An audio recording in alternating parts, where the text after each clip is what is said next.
सभी को जय मसीह की। मैं परमेश्वर का धन्यवाद देता हूं। आज 19 दिसंबर 2021 को परमेश्वर ने आप सभी के बीच में आने के लिए कृपा दिया, समय दिया, सौभाग्य दिया। आइए हम अनादिकाल के विषय के परमेश्वर के बारे में फिर और अधिक गहराई से पवित्र आत्मा के प्रकाशन के द्वारा सीखेंगे। आइए सर झुकाएं, प्रार्थना करें। महान जीवते प्रभु, मैं आपका धन्यवाद देता हूं, आपने हमें सौभाग्य दिया। प्रभु, मैं आपसे विनती करता हूं, पवित्र आत्मा आप हम सभी की एक एक की ज्ञान बुद्धि समझ प्रभु यीशु मसीह के नाम में खोल दो, ताकि तेरा जीवता वचन एक एक को समझ में आए और अनादिकाल का जो परमेश्वर का विषय है प्रभु सभी को समझ में आए और सभी अपना अपना व्यक्तिगत रिश्ता अपने कर्ता पिता परमेश्वर के साथ प्रभु यीशु मसीह के साथ करने पाए। प्रभु यीशु मसीह के नाम से मांगते हैं, सुनो और ग्रहण करो, आमीन। तो मेरे प्रिय भाइयों बहनों, पहले हम इससे पिछले भाग में सीख रहे थे कि हमारा परमेश्वर स्वर्ग का परमेश्वर है और कुछ समय के लिए परमेश्वर अपनी निज प्रजा यहूदियों के बीच में मिलाप वाले तंबू के द्वारा रहे। फिर यरूशलेम में यहोवा का भवन बनाया गया, जो बाद में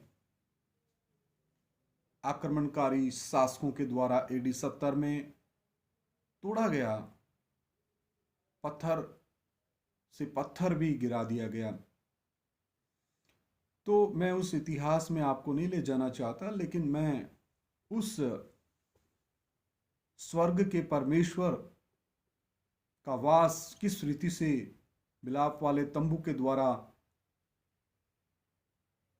एकमात्र सच्चा परमेश्वर इजरायलियों के मध्य, यहूदियों के मध्य रहा और फिर उसके पश्चात यहोवा का भवन सुलेमान राजा ने बनवाया।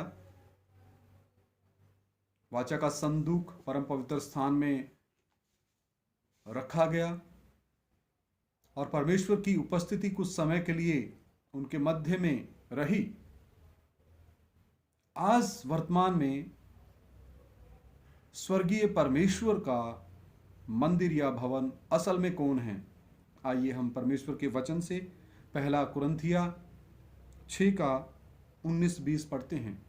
ये मैं कोई अलग से विषय की बात नहीं कर रहा हूं, लेकिन आपका ध्यान इस बात के ऊपर ले जाने के लिए कि आज वर्तमान में असल में पवित्र आत्मा का मंदिर या परमेश्वर का मंदिर कौन है। क्या तुम नहीं जानते? प्रेरित पौलुस कुरिन्थिया की कलीसिया को लिख रहा था, कह रहा था, क्या तुम नहीं जानते कि तुम्हारी देह पवित्र आत्मा का मंदिर है? किनकी देह? तुम्हारी देह, कलीसिया की देह, जितनों ने प्रभु यीशु मसीह को अपना प्रभु और मुक्तिदाता करके कबूल किया है, अपने पापों की क्षमा क्रूस के नीचे घुटनों के बल आकर के मांगी है और मन फिराया है, पापों से तौबा की है, पश्चाताप किया है और विश्वास के द्वारा अनुग्रह ही से उनका उद्धार हुआ है, तो उसके पश्चात उनका नया जन्म हो जाता है और फिर वो उस विश्वास का प्रकटीकरण पिता पुत्र पवित्र आत्मा के नाम में जल और आत्मा में डुबकी के बपतिस्मे के द्वारा उस रस्म को भी वो पूरे करते हैं। फिर वो नई सृष्टि बन जाता है। उसके पश्चात ऐसा भाई या बहन परमेश्वर का मंदिर कहलाता है। आगे मैं पढ़ता हूं, जो तुम में बसा हुआ है, किनमें जितनों ने इस रीति को, इस विधि को, इस नियम को पालन किया है और तुम्हें परमेश्वर की ओर से मिला है और तुम अपने नहीं हो। इसके पश्चात हम अपने नहीं रहे, क्योंकि दाम देकर मोल लिए गए हो, इसलिए अपनी देह के द्वारा परमेश्वर की महिमा करो। इस देह के द्वारा किसकी महिमा? परमेश्वर की महिमा। इस देह के द्वारा यूहन्ना बपतिस्मा देने वाले की तरह हमने कहना है, प्रभु मैं घटूं और प्रभु आप मेरे जीवन में बढ़ते जाएं। प्रभु आपकी महिमा इस नाशवान मिट्टी के शरीर में अन्य जातियों को, अन्य लोगों को नजर आए। प्रभु आपका प्रेम हमारे जीवनों से लोगों को नजर आए। प्रभु हमारा जीवन दूसरों के लिए आशीष का कारण होने पाए।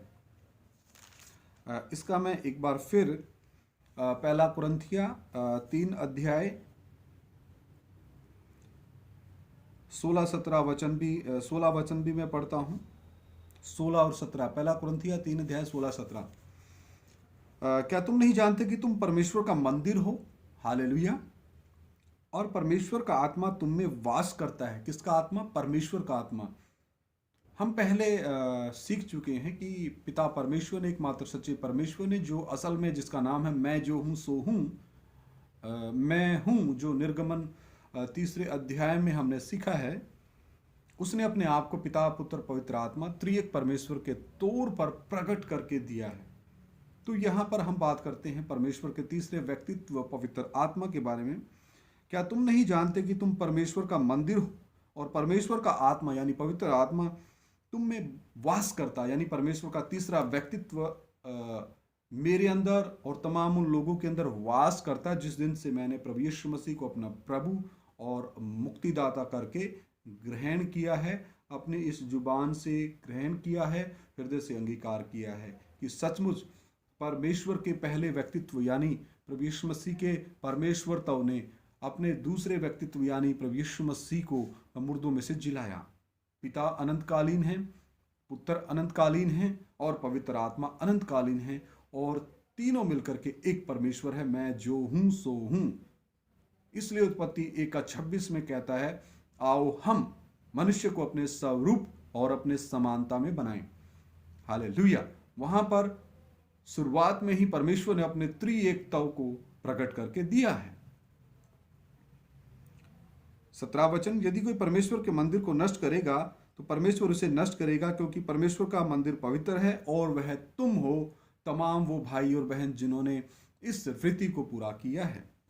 आगे हम देखते हैं पहला तीमुथियुस 3:15, और इस रीति से एक जब समूह बन जाता है तो अनादिकाल का परमेश्वर उस समूह को क्या बोलता है? जब एक से अधिक लोग इस रीति को पालन करते हैं और इस रीति से प्रभु यीशु मसीह के पीछे निकलते हैं, तो उनको प्रभु यीशु मसीह किस नाम से पुकारता? पहला तीमुथियुस 3 अध्याय 15 वचन। पहला तीमुथियुस 3 अध्याय 15 वचन कि यदि मेरे आने में देर हो तो तू जान ले कि परमेश्वर के घराने में जो जीवते परमेश्वर की कलीसिया है।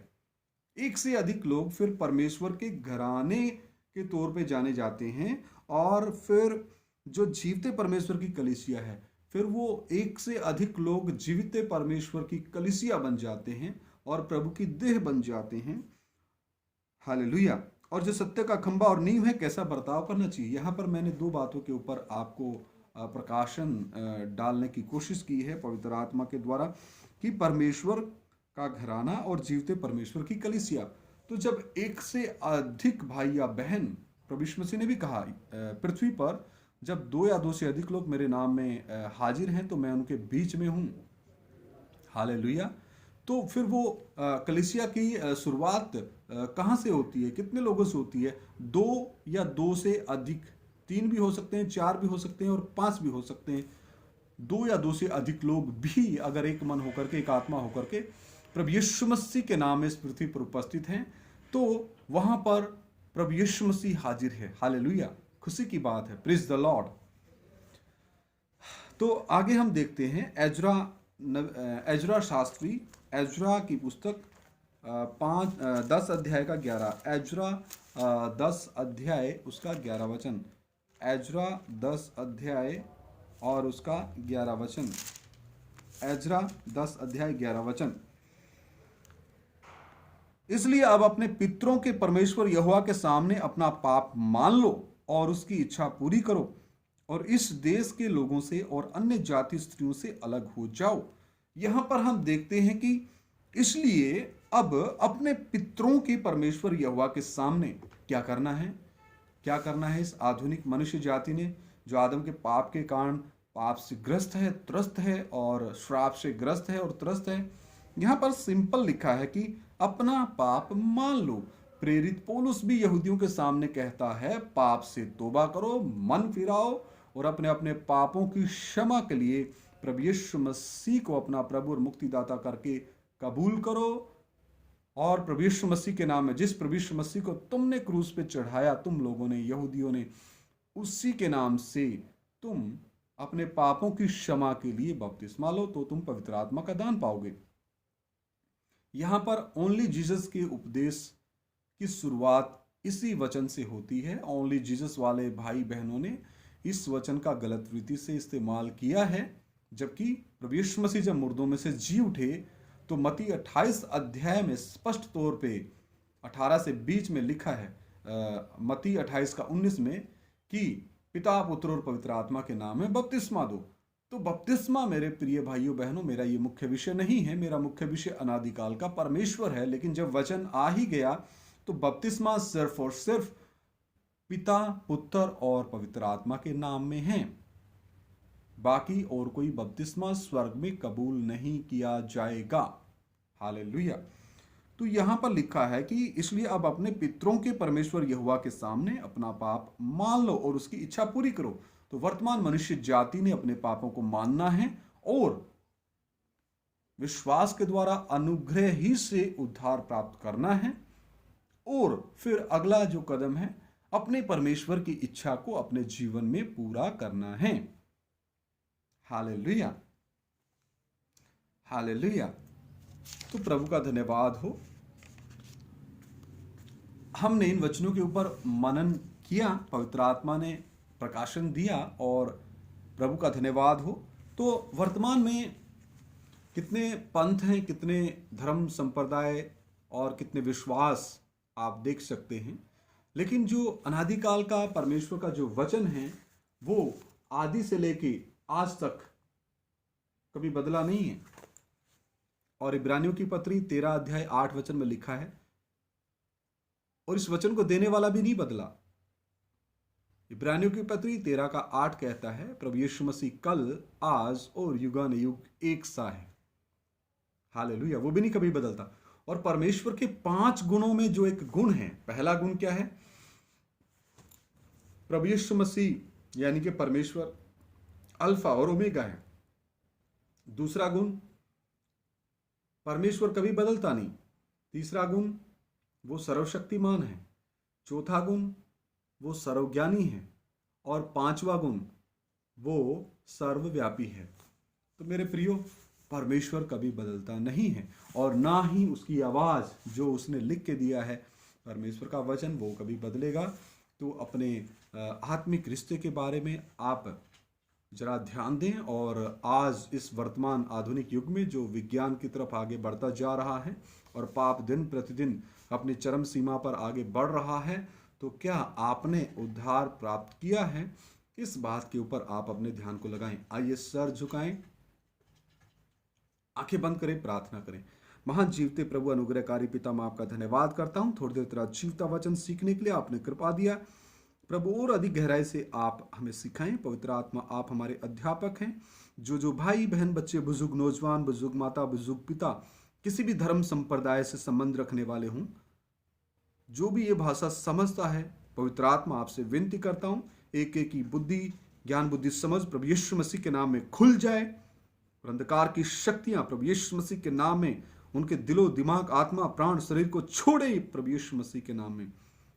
और तेरा नाम उनके जीवनों में महिमा पाए। एक एक मनुष्य, भाई या बहन, आपका पवित्र आत्मा का मंदिर बन जाए।